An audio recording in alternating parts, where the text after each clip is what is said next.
Halo semuanya, berjumpa lagi dengan saya Christina Linda. NIM saya 201041717145. Saya kelas A2 semester 4, jurusan Manajemen Fakultas Ekonomi Universitas Pancabakti Pontianak. Dengan mata kuliah Manajemen Pemasaran 2 dan dosen pengampunya yaitu Bapak Adi Mursalim. Pada kesempatan kali ini, saya akan menjelaskan mengenai metode transportasi, jenis-jenis metode transportasi, langkah-langkah pengerjaan, serta penerapannya dengan menggunakan contoh kasus. Dan yang terakhir, saya akan menjelaskan mengenai rangkuman dari link video yang telah diberikan. Baiklah, langsung saja kita ke penjelasannya. Transportasi adalah perpindahan manusia atau barang dari satu tempat ke tempat lainnya dengan menggunakan sebuah kendaraan yang digerakkan oleh manusia atau mesin. Terdapat beberapa metode dalam transportasi. Yang pertama yaitu ada metode NWC. Metode NWC merupakan metode untuk menyusun tabel awal dengan mengalokasikan distribusi barang mulai dari sel yang terletak pada sudut paling kiri atas. Tujuan dari metode ini adalah menentukan pola pengiriman yang paling baik dari beberapa sumber atau supply ke beberapa tujuan atau demand, sehingga meminimalkan total biaya produksi dan transportasi. Dalam metode NWC, diasumsikan bahwa tiap lokasi pabrik dan gudang diurutkan dari sisi kiri hingga ke sisi kanan dari atas ke bawah dalam peta. Aturannya, yang pertama, pengisian sel atau kotak dimulai dari ujung kiri atas. Kemudian, alokasikan jumlah minimum atau terbesar sesuai dengan syarat sehingga layak untuk memenuhi permintaan. Bergerak ke kotak sebelah kanan bila masih terdapat suplai yang cukup. Kalau tidak, bergerak ke kotak di bawahnya sesuai demand. Bergerak terus hingga suplai habis dan demand terpenuhi. Kemudian ada metode yang kedua yaitu metode less cost, yang dimana metode yang menggunakan pengalokasiannya dimulai pada kotak dengan biaya terendah dan dilanjutkan dengan kotak biaya terendah. Selanjutnya, yang belum terpenuhi, nilai kebutuhan dan persediaannya. Tujuan dari penggunaan metode ini adalah untuk mendapatkan pembiayaan transportasi yang minimum.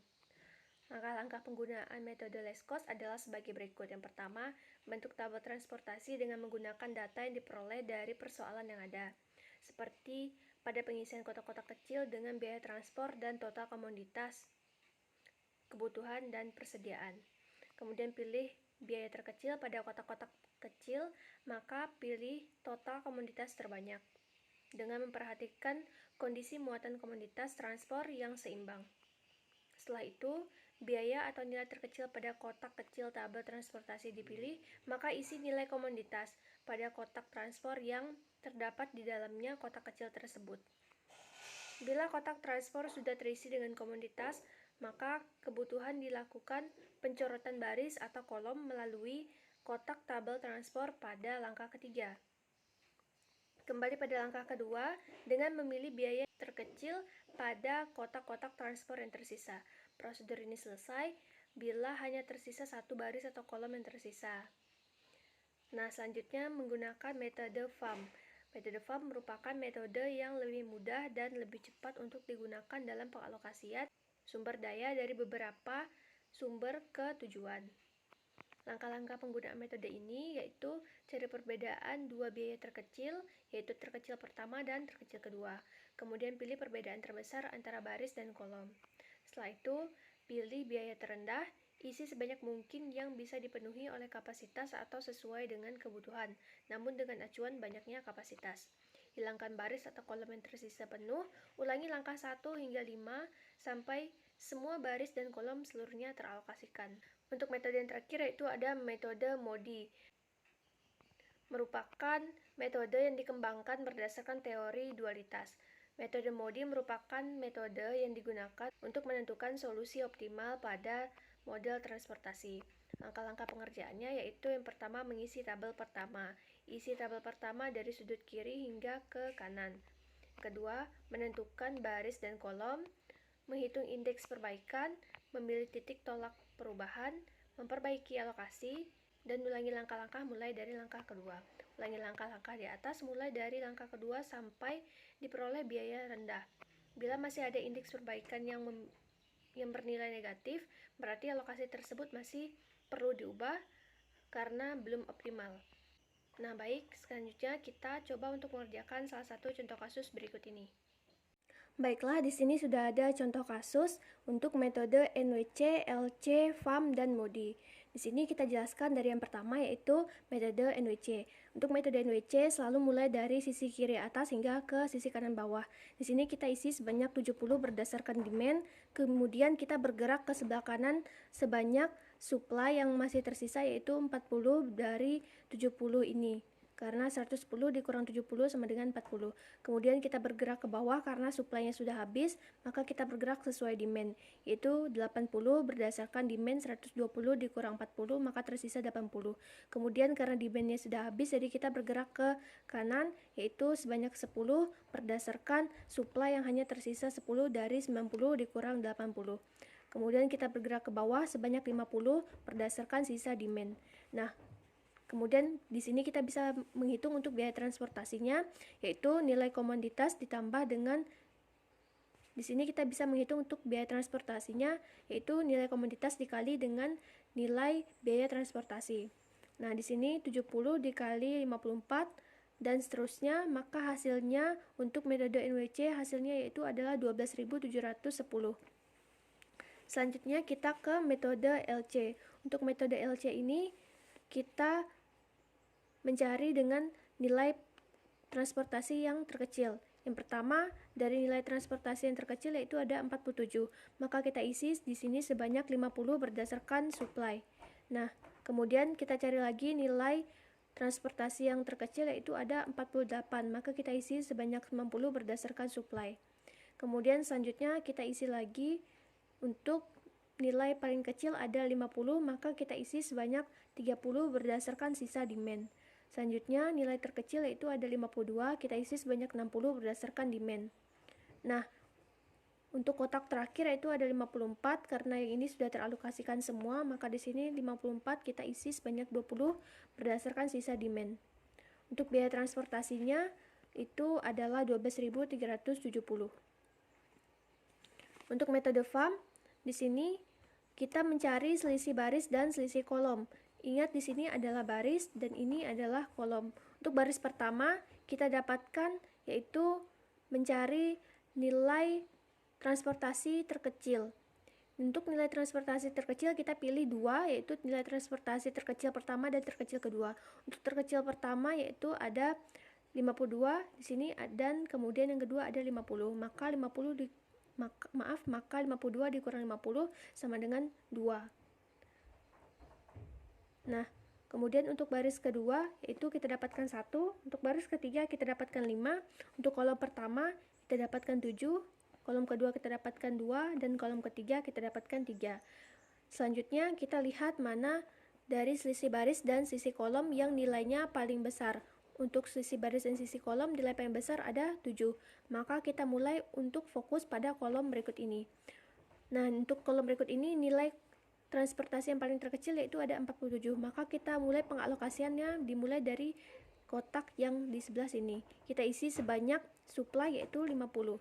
Nah, tahap selanjutnya sama seperti yang tadi, kita mencari sisi baris dan sisi kolom. Maka di sini kita dapatkan 2, 1, 7, 2, dan 3. Untuk nilai yang paling besar yaitu ada 7. Maka kita fokus lagi untuk ke kolom berikut ini. Nilai paling kecil yaitu ada 54. Maka kita isi di sini sebanyak sisa demand yang tadi, sebanyak 20. Nah, tahap selanjutnya sama seperti yang awal, yaitu mencari selisih baris dan selisih kolom. Di sini sudah didapatkan 2, 1, di sini sudah teralokasikan, kemudian ada 2 dan 3. Untuk nilai paling besar yaitu ada 3. Maka kita fokus untuk mengerjakan di kolom sebelah sini. Untuk nilai paling kecil yaitu ada 49. Maka kita mulai mengalokasikannya di sebelah sini. Jadi di sini kita isi sebanyak 60 berdasarkan demand. Nah, sama seperti yang tadi, kita cari nilai selisih baris dan sisi kolom yaitu dapat 50 dan 48, kemudian 2. Selanjutnya, kita paling besar yaitu ada 50. Maka kita alokasikan untuk di baris yang sebelah sini, yaitu nilai paling kecilnya ada 50. Maka kita alokasikan sebanyak 90 berdasarkan sisa dari disuplai. Nah, selanjutnya, sisi baris dan sisi kolom yaitu terdapat 48 di sini yang belum teralokasikan. Maka kita isi sebanyak sisa dari demand. Untuk biaya transportasinya yaitu hasilnya jadi 12.310. Kemudian di sini untuk metode modi kita cari V dan U, yaitu nilai V1, V2, V3, U1, U2, dan U3. Caranya kita fokus pada sel isi dan sel kosong. Tahap pertama kita fokus pada sel isi. Di sini sel isinya ada 20, 30, kemudian ada 60 dan 90. Yang ini kita abaikan terlebih dahulu dan tanda positif negatifnya kita abaikan terlebih dahulu. Kita fokus pada sel isi. Nah, kemudian tahapnya adalah kita isi dengan menggunakan rumus C sama dengan U ditambah V untuk mencari V dan U. Di sini C sama dengan nilai transportasi, U adalah nilai baris, dan V adalah nilai kolom. Kita isi dari sel yang ada isinya, maka di sini A ke Cilegon ada, kemudian untuk C-nya sama dengan 54, U-nya sama dengan 0, dan V-nya belum diketahui, maka V sama dengan 54, maka kita tuliskan sebanyak 54. Kemudian C ke Cilegon. Nah, di sini mengapa kita ke Cilegon terlebih dahulu? Karena untuk V1-nya sudah diketahui yaitu 54 tadi. Nah, C ke Cilegon sama dengan 47 sama dengan U yang belum diketahui sama dengan 54 yaitu V1 yang sudah diketahui, maka U sama dengan min 7. Kemudian A ke Serang di sini yaitu untuk C sama dengan 50 yaitu sama dengan 0 ditambah V, maka V sama dengan 50, maka kita tuliskan untuk V2 terdapat 50. Untuk B ke Serang yaitu C-nya 48 sama dengan U ditambah 50, U sama dengan negatif 2 untuk U2. Nah, dan terakhir A ke Pandeglang. Untuk C-nya 52 sama dengan 0 ditambah V, maka V-nya sama dengan 52. Kita dapatkan di sini V3 sama dengan 52.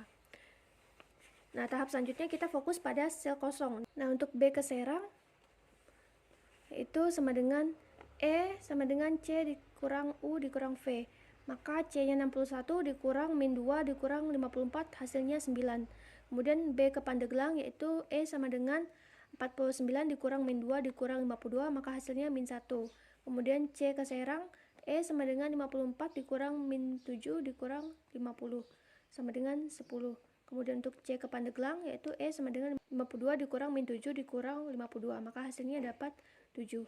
Nah, kemudian di sini jika kita lihat ada nilai positif, maka hasilnya itu adalah pertanda bahwa perhitungan kita belum optimal. Maka kita gunakan untuk metode selanjutnya, yaitu kita gunakan cara kita berikan tanda negatif pada nilai min 1 ini, yaitu di B ke Pandeglang. Maka terletak di sini yaitu B ke Pandeglang, kita letakkan positif, kemudian negatif, positif, dan negatif.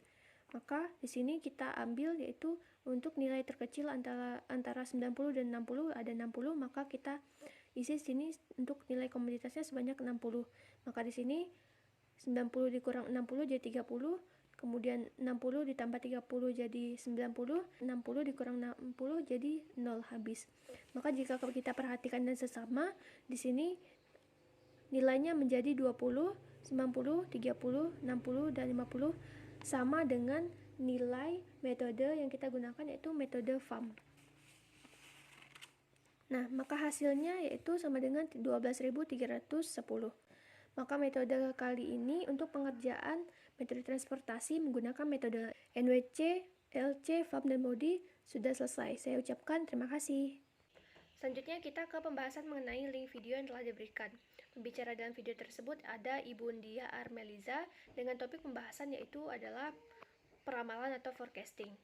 Peramalan adalah suatu ilmu pengetahuan dalam memprediksi peristiwa pada masa yang mendatang. Nah, jika forecasting ini berkenaan dengan penjualan, maka kita akan melakukan peramalan untuk penjualan kita yang akan datang. Horizon waktu dibagi dalam 3 kategori, yaitu peramalan jangka pendek, peramalan jangka menengah, dan peramalan kisaran panjang. Selanjutnya untuk tipe dari peramalan yaitu ada 3. Yang pertama peramalan ekonomi, peramalan teknologi, dan peramalan permintaan. Dalam peramalan terdapat peramalan runtun waktu dengan menggunakan serangkaian poin data masa lalu untuk membuat peramalan. Ada 4 komponen yaitu yang pertama kecenderungan, musiman, dan siklus, kemudian variasi. Yang pertama pendekatan awam merupakan Sebuah teknik peramalan, ada dua hal yang harus diperhatikan dalam runtun waktu. Yang pertama, pendekatan awam merupakan sebuah teknik peramalan yang mengasumsikan bahwa permintaan pada periode selanjutnya adalah sama untuk permintaan pada periode terkini.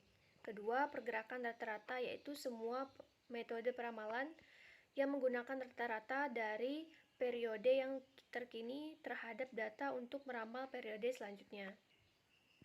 Untuk rumus dari pergerakan rata-rata ada dua, yaitu pergerakan rata-rata dan pergerakan rata-rata bobot. Pergerakan rata-rata sama dengan jumlah permintaan dalam periode N sebelumnya dibagi N. Dan rumus pergerakan rata-rata bobot sama dengan jumlah bobot untuk periode N dikali permintaan dalam periode N dibagi jumlah bobot. Yang ketiga, penghalusan eksponensial, yaitu sebuah pergerakan rata-rata bobot, teknik peramalan di mana poin-poin data ditimbang oleh sebuah fungsi eksponensial. Nah, dalam mengantisipasi sebuah kesalahan dalam peramalan, kita perlu mengukur kesalahan peramalan. Berikut beberapa metode yang digunakan, yaitu defisiasi rata-rata absolut, sebuah pengukuran dari kesalahan peramalan keseluruhan untuk model. Selanjutnya, dengan kesalahan rata-rata yang dikuadratkan, yaitu rata-rata yang dari perbedaan kuadrat antara nilai peramalan atau pengamatan. Nah, kemudian untuk proyeksi kecenderungan yaitu sebuah metode peramalan runtun waktu yang mencocokkan sebuah garis kecenderungan untuk urutan poin data histori dan kemudian memproyeksi garis di dalam peramalan pada masa yang mendatang. Variasi musiman yaitu pergerakan dari atas ke bawah berurutan dalam runtun waktu yang melintas untuk kejadian berulang, siklus pada pola data yang terjadi setiap beberapa tahun. Sekian dari saya penjelasan kali ini, saya ucapkan terima kasih.